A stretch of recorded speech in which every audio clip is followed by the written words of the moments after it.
Hello friend, আজকেও তোমাদের মাঝে চলে আসলাম এক ছোট্ট ভিডিও নিয়ে। তোমরা সবাই জানো যে উত্তরবঙ্গের জঙ্গল কতটা ফেমাস।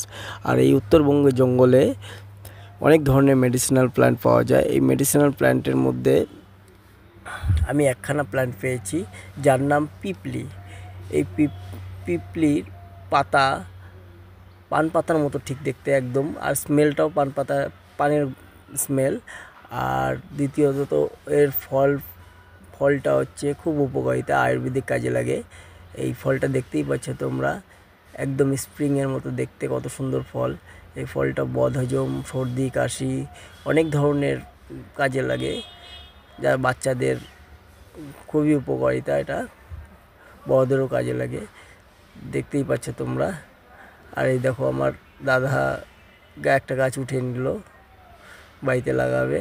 আর তোমাদেরও যদি এই গাছের প্রয়োজন হয় আমার সাথে যোগাযোগ করতে পারো, আমার কন্ট্যাক্ট নাম্বারটা দেওয়া থাকবে, আমি অবশ্যই দিয়ে দেবো তোমাদেরকে। আর ভিডিওটা ভালো লেগে থাকলে পরে সাবস্ক্রাইব করে দিও, পাশে থেকো। ধন্যবাদ সকলকে।